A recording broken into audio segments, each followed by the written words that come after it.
Hey everyone, I'm Almar of almarsguides.com, and in this video here I'm going to be talking about a good base location that I have found in the zone of Okran's Gulf. So we're a little bit to the west of Blister Hill, as you can see, and we're in like the northern portion of Okran's Gulf. Let me show you a zoned out map location here. And then we'll zoom in one last time for you guys that want to pause it and get the exact location.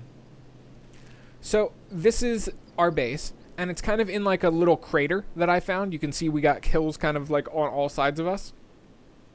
And we've kind of built it into this little crater. There is 2 iron nodes and 2 copper nodes that I've incorporated into my base, though I could have incorporated more if I want. You can see this copper node here and this copper node here. Both of them you could technically incorporate into your base if you wanted to. I don't think it's actually needed though. And technically there's a node up here that you could incorporate too, a copper node, and then 2 more iron nodes up there. It all depends on how big you want your base to be, really. That's what it ultimately comes down to. I feel as if this is fine for the purposes that I needed it. So let me show you other things real fast. So as you can see, this location is 10% green and 100% arid. The 10% green is a bit of a issue, I guess, for lack of better words, because it's going to greatly diminish a lot of the food that you can make, as well as a lot of the fabric production.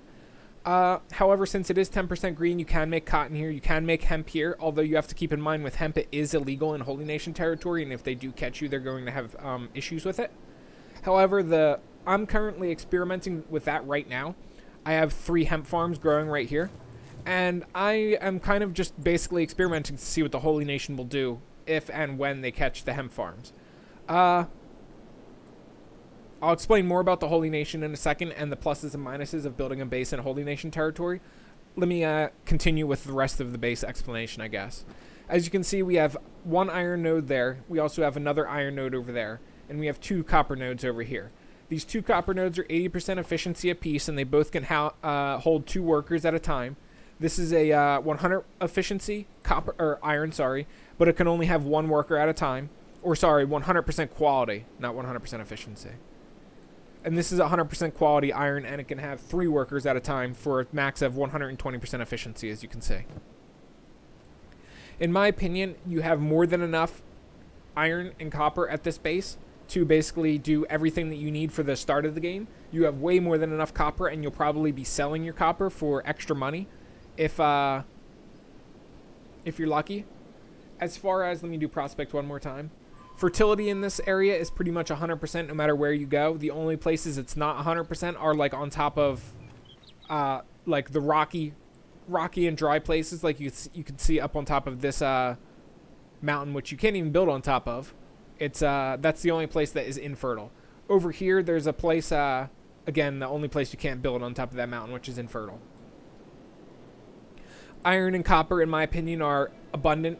You can see there's quite a few copper nodes all around the map and less iron, but I think copper is plenty abundant up here. Again, really the only things you need copper for are making electrical components, and once you have like 1 copper node, you're basically good to go. That's really all you need.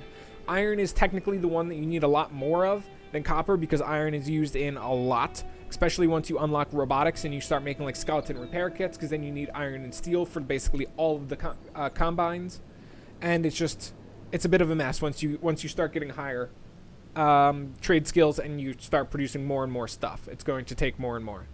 So as far as what you can grow here, cactuses are going to be your main form of food, I guess. You can see I have quite a few cactus farms growing here. Technically, I guess they would be called cacti farms, since that would be the plural of cactus. And we have 2 people in here that are working, well, it's supposed to be 2 people that are working on food production at all times. However, we have a lot of people injured from fights that previously happened. Over here we have some wheat that we're working on, which is we're mostly going to be using wheat for bread production, but we're also going to be using wheat for grog, because that's going to be one of the main things that we're making and selling here for money, because grog doesn't have a massive price markup or price markdown in any regions of the world, and we're most likely going to be going to Blister Hill to sell our grog, and then to Mongrel to sell our grog. Mongrel is the town that's closest to our town, which has the best stuff we can possibly buy. You can buy good armor there, you can buy good weapons there, you can buy basically all of the archery stuff you need, all of the types of arrows, specialist, or I think even masterwork crossbows can be sold there. Good weapons can be sold there. Good armor can be sold there. It's just fantastic. The other vendor that is very close to us is in Wend. You can find the Armor King merchant in like right in this area of Wend where you see my mouse. Let me just make a little green flag. Like right here in this area is where the Armor King is, if I'm not mistaken. And you can buy best in slot armor from him at that location. So we have basically very, very, very good vendors near us right now. If you need some hemp in order to start up your farms, you're going to have to go to Mongrel in order to buy some hemp, or you're going to have to go all the way down to the swamp, which is what I did.